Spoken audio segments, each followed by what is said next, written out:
Bismillahirrahmanirrahim. Assalamualaikum warahmatullahi wabarakatuh. Alhamdulillah. Alhamdulillahi wa kafa wa sallallahu ala habibihil mustafa wa ala alihi wa sahbihi ahli sidqi wal wafa. Allahumma salli wa sallim ala sayyidina Muhammadin miftah babir rahmatillah adada ma fi ilmillah. صلاة وسلاما دائمين بدوام ملك الله وعلى آله وصحبه ومن والاه أما بعد. Segala puji dan syukur kita panjatkan kehadirat Allah Jalla Jalaluh. Salawat dan salam kita sampaikan kepada junjungan kita, kekasih kita, pemimpin kita Nabi besar Nabi Muhammad sallallahu alaihi wasallam, beserta keluarga besarnya dan seluruh sahabatnya, juga para pengikutnya hingga hari kiamat. Semoga Allah subhanahu wa ta'ala menjadikan kita semua pengikut-pengikut setia Nabi Muhammad sallallahu alaihi wasallam, yang kelak nanti di hari kiamat Allah kumpulkan kita bersama beliau. Yang kita muliakan, kita cintai para habaib, para alim ulama, para asatidah yang hadir bersama, bil khusus guru kita Al-Habib Hashim bin Ali Al-Jufri, Al-Habib Fikri bin Hashim Al-Musawa, Al-Ustadz Muhammad Yusuf, juga Bapak Haji Ridwan, Ketua RT 04 Bapak Rashidi, Ketua RW 06 Bapak Karjan, dan ayahanda Bapak Nasi Munandar, para orang tua, para sepuh, para tokoh masyarakat. Mudah-mudahan Allah subhanahu wa ta'ala berikan panjang umur, sehat, afiat saudara kita Aris, Ketua KBMRS, semoga Allah beri panjang umur, sehat, afiat, dan juga para hadirin hadirat yang dimuliakan oleh Allah. Semua yang hadir bersama di malam hari ini Allah panjangkan umurnya, disehatkan badannya, murahkan rezekinya, mudahkan segala urusannya, amin ya rabbal alamin. Alhamdulillah, malam hari ini kita kumpul bersama-sama, kita berzikir, bersalawat kepada Nabi Muhammad sallallahu alaihi wasallam dalam rangka milad KBMRS Bekasi. Mudah-mudahan Allah Subhanahu wa taala senantiasa berikan keistiqomahan, jadikan semua para pemuda-pemudi di wilayah Bekasi semakin mencintai Nabi Muhammad sallallahu alaihi wasallam, semakin meneladani Nabi Muhammad sallallahu alaihi wasallam, mengikuti akhlak-akhlak Nabi kita Muhammad sallallahu wasallam wabarakatuh. Dan memang inilah yang paling diperlukan di zaman kita sekarang. Banyak orang yang tidak mengenal Rasulullah, jauh dari akhlak Rasulullah sallallahu alaihi wasallam. Tugas kita menyampaikan dakwah seperti KBMRS Bekasi, dan kita semua yang hadir sedang berdakwah, menyampaikan ajaran-ajaran Rasulullah sallallahu alaihi wasallam. Dan ini sangatlah penting. Sebab Rasulullah sallallahu alaihi wasallam berpesan, "Ballighu anni walau ayah." Sampaikan dariku walau satu ayat. Sahabat-sahabat Nabi Muhammad sallallahu alaihi wasallam menjadikan dalam kehidupannya semua mereka berusaha untuk menyampaikan dakwah Nabi Muhammad.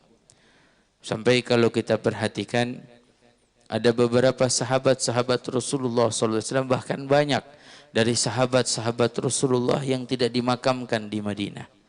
Dalam riwayat ada 124.000 sahabat, yang dimakamkan di Madinah hanya 10.000 sahabat. Selebihnya di luar daripada Madinah, yang menjadi pertanda bahwa mereka semua menyebarluaskan ajaran Rasulullah. Belum lama saya pernah berziarah ke makam sahabat Nabi Muhammad SAW, yaitu Sayyidina Abu Ayyub Al-Ansari, di mana di Istanbul, di Turki sana.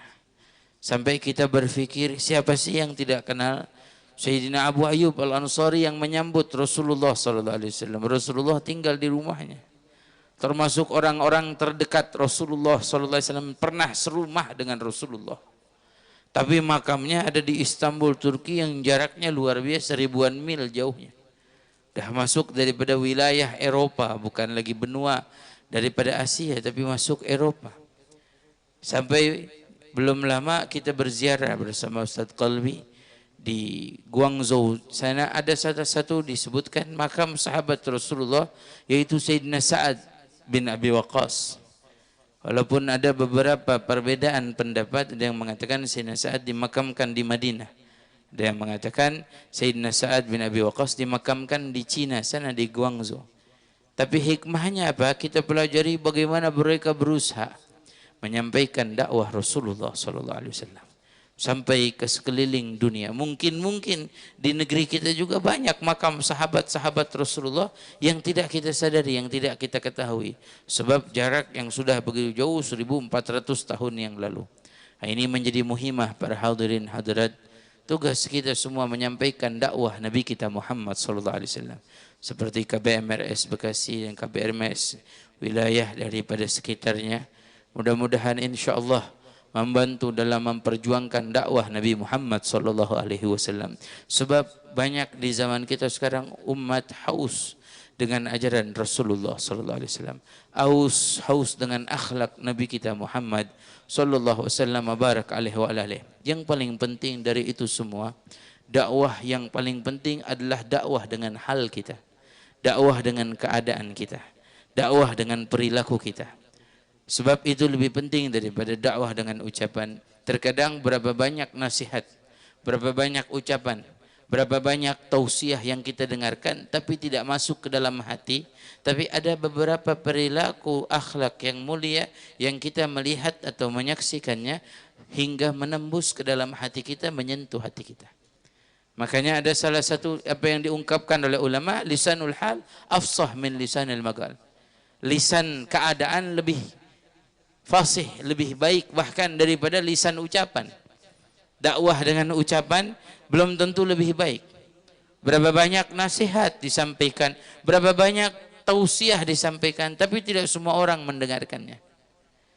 Tapi berapa banyak akhlak yang ditunjukkan, akhlak yang dipraktekkan, akhlak yang diamalkan, menyentuh hati setiap orang. Menyentuh hati orang yang melihatnya. Makanya banyak para ulama kita, para kaum salihin, mereka sampai berdakwah dengan apa? Dengan keadaannya. Mereka dakwah dengan akhlaknya, mereka dakwah dengan budi pekertinya. Seperti tadi kita sebutkan, ada 124.000 sahabat Rasulullah. Sampai disebutkan hampir banyak di antara mereka masuk Islam karena mereka menyaksikan akhlak Rasulullah SAW. Mereka melihat langsung indahnya budi pekerti Rasulullah SAW. Indahnya akhlak Sayyidina Muhammad SAW. Makanya ini harus menjadi PR untuk kita. Untuk kita berakhlak seperti akhlaknya Rasulullah SAW. Kita lihat banyak dari kisah-kisah yang terjadi. Bagaimana sampai para ulama itu bisa menyentuh hati orang karena akhlak. Dulu Al-Habib Abdul Qadir bin Ahmad As-Sagaf disebutkan, waktu di zaman di Mekah sana belum ada yang mengenal beliau. Pernah setelah menunaikan ibadah umrah, beliau ingin pulang ke Jeddah dengan sendirinya. Al-Habib Abdul Qadir mengambil taksi, salah satu taksi. Ternyata yang membawa taksinya ini pemuda. Pemuda yang jauh dari Allah dikatakan. Lalai dari Allah subhanahu wa ta'ala, memberhentikan taksi, hanya mempersilahkan masuk, mau kemana? Saya mau ke Jeddah, silahkan, berapa ongkosnya, sekian. Tanpa membantu Al-Habib Abdul Qadir bawa-bawaannya, tanpa membantu tasnya. Tapi Habib Abdul Qadir sendiri yang membantu mengangkat tasnya sendiri. Sehingga duduk Al-Habib Abdul Qadir, anak muda ini menyetel daripada radio, lagu-lagu dan lain sebagainya. Habib Abdul Qadir terdiam. Tapi Habib Abdul Qadir dengan akhlaknya yang indah menanyakan, bagaimana kabarmu, bagaimana keadaanmu, bagaimana hari-harimu. Ditanya oleh Al-Habib Abdul Qadir, sampai kembali ditanya oleh Al-Habib Abdul Qadir, kau sudah menikah atau belum? Tiba-tiba si pemuda ini bilang, buat apa saya nikah, kata dia begitu. Kalau saya ingin dengan perempuan tinggal datang ke tempat daripada tempat yang buruk, ia sebutkan. Habib Abdul Qadir pun terkaget melihat keadaan ada pemuda yang begitu jauh dari Allah seperti itu. Tapi Al-Habib Abdul Qadir dengan sabarnya kemudian mengajak bicara orang tersebut dan memberi perhatian. Sebab banyak orang-orang yang jauh dari Allah, yang mereka tidak kenal Rasulullah karena kurang dari perhatian kita. Seringkali kita banyak menyalahkan orang lain. Menyalahkan orang lain. Tapi sesungguhnya semestinya bukan kita menyalahkan orang lain. Lebih baik kita menyalahkan diri kita daripada bagian orang lain. Guru mulia kita Al-Habib Umar pernah mengatakan ketika ditanyakan tentang orang-orang kenapa sampai orang-orang melakukan maksiat sampai dia akhirnya dipenjara dalam penjara polisi, hampir beliau mengatakan apa? Beliau sampai dipenjara, orang-orang itu sampai dipenjara karena kita yang kurang dalam berdakwah, kata Habib Umar. Kita yang kurang dalam berdakwah menyampaikan kepada mereka sehingga mereka sampai masuk ke dalam penjara dengan perbuatannya. Artinya menyalahkan diri. Hakada sifatnya orang-orang soleh itu menyalahkan dirinya, bukan menyalahkan orang lain. Orang kita sering menyalahkan orang lain. Ya, kadang kalau kita bertanya kenapa dia jauh dari Allah, karena kita kurang mengajaknya, kita kurang memperhatikannya. Banyak orang-orang yang jauh dari Allah di luar sana yang lupa pada Allah, tidak mau sholat, tidak mau mengaji, tidak mau ibadah, bahkan bermaksiat. Mungkin karena apa? Karena kurang perhatian dari kita mengajak mereka. Dulu almarhum Al-Habib Mundhir, sahibul majlis, beliau datang ke tempat-tempat di mana anak-anak muda ya yang menongkrong tanpa ada tujuan-tujuan baik. Mereka menongkrong di lampu merah, diajak oleh Al-Habib Mundhir, diberikan perhatiannya, diberikan kasih sayangnya, sampai diajak untuk hadir di majlis, sampai berubah akhlakmu yang jauh dari Allah. Diajak oleh beliau bagaimana supaya dekat dengan Allah. Ini perhatian yang ditunjukkan dakwah daripada keadaan. Bukan hanya dakwah dengan lisan. Perhatian yang perlu diperhatikan. Banyak orang sampai belum lama saya lihat, saya dikirimkan video ada orang-orang bertato, badannya bertato, luar biasa. Tapi subhanallah mau diajak belajar untuk mengaji, baru belajar alif ba'ta, tapi dia mau berubah. Sebab apa? Mendapatkan perhatian. Al-Habib Abdul Qadir pun seperti itu, memberikan perhatian sehingga si pemuda yang membawa taksi ini kaget, kagum. Oh, saya pikir orang tua ini, kata dia, ya kaku, dia bilang. Makanya saya tidak menegur dengan baik, katanya. Sampai diberikan perhatian, sampai apa? Dari perjalanan Makkah menuju Jeddah yang kurang lebih 1 jam dengan mobil, apa yang terjadi? Allah Subhanahu wa taala seketika memberikan hidayah untuk orang tersebut. Hidayah Allah. Petunjuk datangnya dari Allah. Kita hanya berusaha. Nabi SAW menyampaikan, balighu anni walau ayat, sampaikan dariku walau 1 ayat. Nabi enggak katakan sampaikan dariku biar dia faham, biar dia ngerti, terus dia berubah, dia mengamalkan, enggak. Sebab yang merubahnya siapa? Allah. Yang merubah keadaan, yang memberi hidayahnya Allah. Makanya Nabi pernah diingatkan Allah, qul innal huda hudallah. Katakanlah bahwa hidayah dari Allah, punya Allah, bukan kita yang memberi hidayah. Kita hanya membawa orang pada hidayah. Kita mengajak orang pada hidayah, seperti antum mengajak orang hadir di majlis, mengajak pada hidayah. Hidayah yang memberikan Allah, bukan kita. Kita enggak mampu memberikan hidayah. Siapa yang memberikan hidayah? Allah Jalla Jalaluh. Makanya di dalam Al-Quran Allah Subhanahu wa taala berfirman, afaman syarahallah sadrahu lil Islam fahuwa ala nur min rabbih. Siapa orang yang Allah Subhanahu wa taala terangkan hatinya untuk mengetahui Islam, dan dia adalah orang-orang yang mendapatkan cahaya dari Allah. Allah yang nyatakan syarahallah. Bukan kita yang mensyarahkan, bukan kita yang menerangkan, tapi Allah yang menerangkan hatinya orang. Makanya Nabi SAW mengatakan, inna nur idza dakhala al-qalb, cahaya kalau sudah masuk dalam hati, cahaya hidayah, cahaya Allah Subhanahu wa taala sudah masuk ke dalam hati seorang, infasakha wansyaraha. Berasa lapang dan terang hati seseorang kalau sudah dapat apa? Dapat cahaya Allah Subhanahu wa taala. Sampai sahabat bertanya, ya Rasulullah, hal huwa fihi alama, apa ada alamat tanda seseorang itu dapat cahaya Allah Subhanahu wa taala? Ada, kata Rasulullah, na'am. Apa pertama? At-tajafi andaril ghurur. Mereka akan menjauhi daripada kehidupan dunia, urusan dunia mereka jauhi. Wal inaba ila daril khulud, dan mereka mempersiapkan dirinya untuk hari nanti agar kekal di hari kiamat. Hari kekekalan di siapa?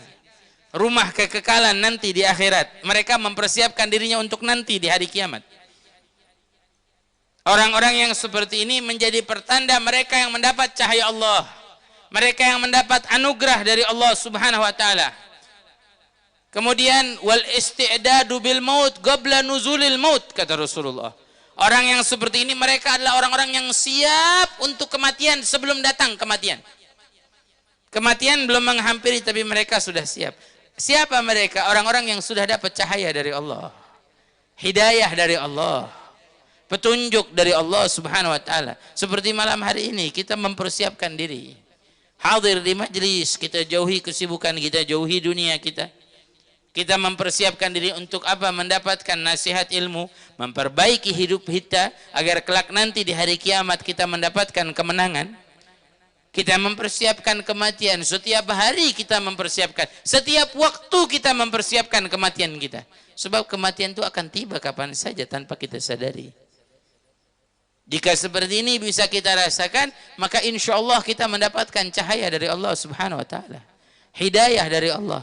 Ini pemuda dari jalannya, dari mana? Dari Jeddah menuju Mekah menuju Jeddah. Allah Subhanahu wa taala ketuk hatinya, diberi cahaya Allah sehingga apa? Sampai di Jeddah berubah. Sampai ke rumahnya Al Habib Abdul Qadir, sampai dia sendiri yang buka pintunya. Habib Abdul Qadir pun pintu mobilnya dibukakan, barangnya pun dihantar, sampai mau masuk rumah diantarkan.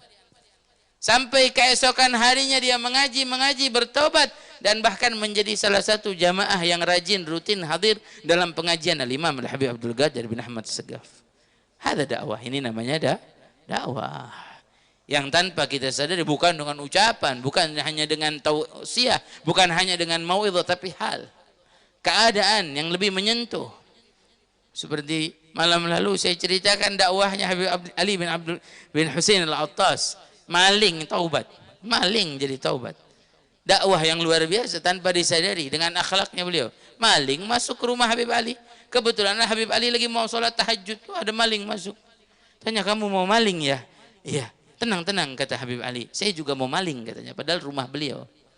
Saking apa? Menjaga perasaan maling dijaga perasaannya. Orang kita kadang kita nggak jaga perasaannya. Maling dijaga. Tunggu, kamu mau maling apa nanti? Saya bantu. Saya kebetulan punya kuncinya. Jelas punya kuncinya, yang punya rumah. Habib Ali punya rumah, punya kuncinya. Semua kunci lemari, semua kunci kamar punya. Sini, saya kasih tahu. Nih, yang punya rumah nyimpen hartanya di sini nih, ini semuanya dikasih. Bayangkan hebat. Maling nggak tahu apa-apa, maling. Kemudian bingung si maling, semuanya udah dikeluarin. Mau bawanya pakai apa, bingung. Bingung ya bawanya, kata Habib Ali. Tenang, yang punya rumah punya delman. Saya punya kunci pagernya katanya. Semuanya komplit, sampai kendaraannya dikasih. Silahkan bawa. Dimasukkan barangnya ke delman, maling dengan polosnya pergi. Sampai jumpa dengan bosnya. Ketemu dengan bosnya, dia bilang, wah dengan bangga saya malam ini dapat banyak harta nih. Banyak hasil maling, hasil rampoknya banyak. Ya, hasil malingnya banyak, hasil rampoknya banyak katanya. Dilihat, oh ini hasilnya. Kamu bawa barang segini banyak, dengan apa itu delmannya? Delmannya juga saya rampok, kata dia. Pas dilihat delmannya, bos malingnya tahu, kenal. Apa ini delmannya punya Habib Ali bin Husain Al-Attas nih. Kamu jangan-jangan maling di sana ya? Iya benar, kata dia. Saya maling di sana, ditampar itu malingnya sama bosnya. Ayo kita pergi ke rumah Habib Ali. Pergi ke rumah Habib Ali, minta maaf malingnya. Habib minta maaf, anak buah saya maling di rumah antum, minta maaf. Takut kualat dia, sampai tobat nih maling sama bosnya, malingnya tobat. Kemudian dikembalikan nih Habib, barang-barang yang kami curi, yang kami colong. Apa kata Habib Ali bin Husain? Enggak, udah, jangan dikembalikan, yang sudah keluar dari rumah saya tidak kembali lagi, udah. Hakadha, kita ahlul bait yang sudah keluar tidak kembali sampai diberikan, seperti itu. Akhlak yang indah, bayangkan. Lu Habib Mustafa bin Ahmad Al-Muhdar juga begitu. Ada maling masuk, Habib Mustafa yang ngasih tahu, no di situ. Nih yang punya rumah naruh barangnya di situ. Padahal beliau yang punya rumah, biarin. Hakada, mereka apa? At-tajaffi andaril ghurur. Mereka jauhi diri mereka daripada dunia. Sebab tahu yang mereka dapati itu semua dunia, bakal mereka tinggalkan. Diambil oleh orang atau ditinggalkan semua. Ada wali min auliyaillah, beda. Magamnya tinggi. Kalau rumah kita kemalingan, masya Allah, kita udah teriak langsung maling nih. Ya, kita udah pukulin itu maling. Tapi lihat dakwah. Dulu Sayyidina Abdullah bin Mubarak bagaimana dakwahnya dia dengan tetangganya. Tetangganya Yahudi. Yahudi luar biasa keras. Tapi Sayyidina Abdullah bin Mubarak selalu buat kebaikan. Sampai apa? Sayyidina Abdullah bin Mubarak setiap tetangganya, setiap dia beli sesuatu pasti dia beli double, dia beli dua. Dia beli buat di rumahnya, beli buat tetangganya. Sampai mau beli baju, pakaian, lebaran anaknya dia belikan, anak Yahudinya dibelikan. Kita mohon maaf, kadang kita punya tetangga muslim, anaknya nggak pakai baju baru, miskin, susah, kita nggak perhatikan, kita nggak belikan. Padahal tetangga kita muslim, ini Yahudi, dibelikan oleh Sayyidina Abdullah bin Mubarak.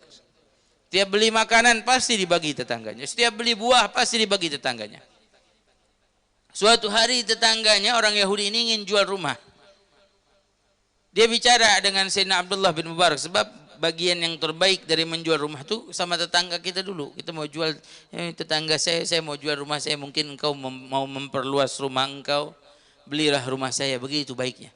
Apalagi kalau rumahnya satu, ada dua orang yang pemiliknya, baiknya ada namanya haqqus syufa'ah. Haqqus syufa'ah itu boleh kita menawarkan dahulu yang sebelah kita itu. Kata beliau, mau dijual berapa? Mau dijual 1.000 dinar. 1.000 dinar ya sudah, tunggu sebentar. Masuk Sayyidina Abdullah bin Mubarak, ambil uang 1.000 dinar. Langsung diberikan, nih uang 1.000 dinar.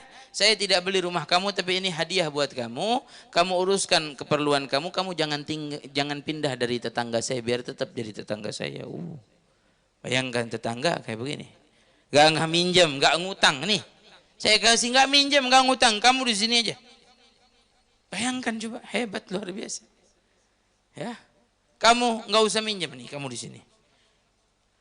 Orang Yahudi ini sampai suatu saat perlu lagi uang, ingin menjual, tapi malu dia bicara dengan Sayyidina Abdullah bin Mubarak. Nanti dikasih lagi katanya. Nawarin yang lain, tetangganya ditawarin yang lain. Saya mau jual rumah, saya mau jual rumah. Ditanya berapa mau jual rumah? Saya mau jual rumah 2.000 dinar. 2.000 dinar banyak betul kata dia. Kemarin 1.000, sekarang mau dijual 2.000, naiknya 2 kali lipat langsung. Dia bilang tunggu dulu, kemarin 1.000 harga rumah, 1.000 lagi harga kamu bisa bertetangga dengan orang baik nih, nggak akan dapetin lagi orang baik seperti Abdullah bin Mubarak. Tetangganya dijual sama dia. Tetangganya dijual juga, luar biasa ini. Sampai ke telinga Sayyidina Abdullah bin Mubarak, Sayyidina Abdullah dengar, tetangganya orang Yahudi ini mau jual rumahnya berapa? Mau dijual 2.000. Didatangi tetangganya bawa uang 2.000 dinar. Sayyidina Abdullah bin Mubarak bilang sama tetangganya, hei kamu, nih uang 2.000 dinar, aku dengar kau akan menjual lagi rumahmu, nih uangnya 2.000 dinar. Ya, aku tidak bayar rumah kamu, tapi kamu tetap tinggal di sini jadi tetangga saya katanya. Kamu tetap tinggal di sini jadi tetangga saya, dan besok kalau kamu perlu uang bicara sama saya bantu. Jangan pindah dari sini. Bayangkan coba, ada tetangga kayak begini, hebat luar biasa.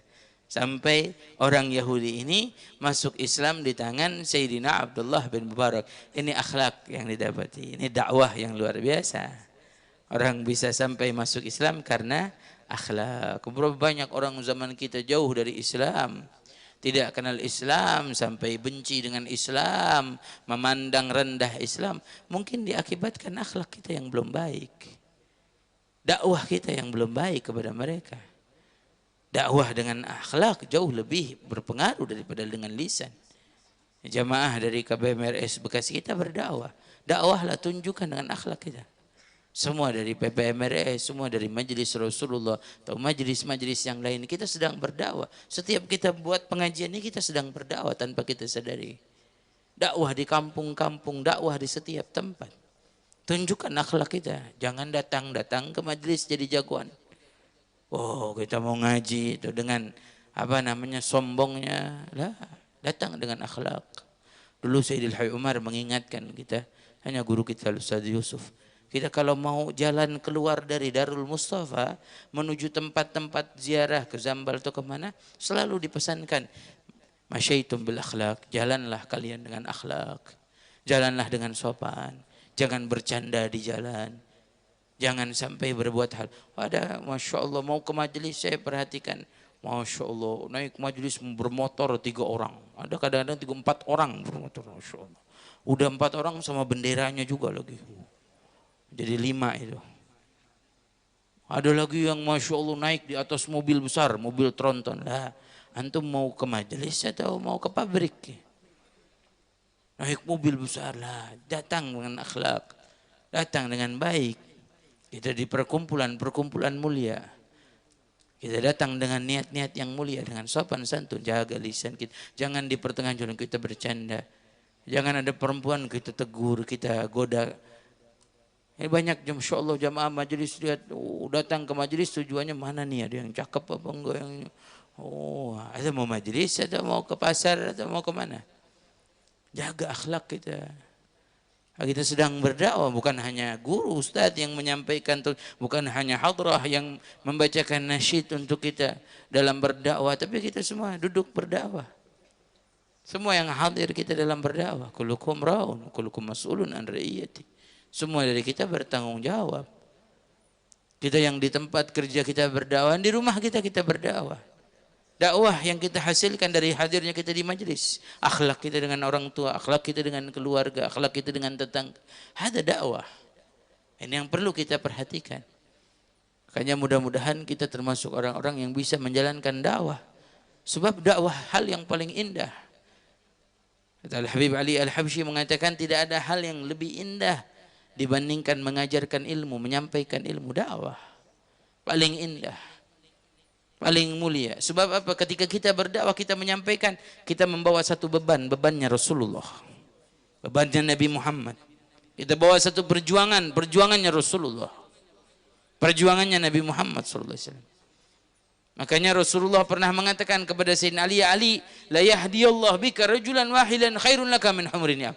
Wahai Ali, satu orang saja dapat hidayah Allah karenamu. Karena ajakanmu, karena bicaramu, karena sifatmu, karena budi pekertimu. Maknanya begitu. Karenamu, kata Rasulullah.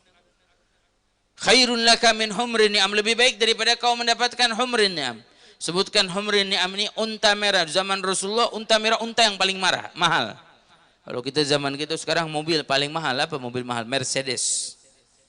Kata Rasulullah, kamu bisa ajak orang dapat hidayah Allah, kamu bisa bawa orang dapat hidayah Allah lebih baik daripada kamu punya mobil Mercedes. Sampai disebutkan maknanya adalah khairu minad dunya wa ma fiha. Lebih baik daripada punya dunia dan seisinya, kata Rasulullah.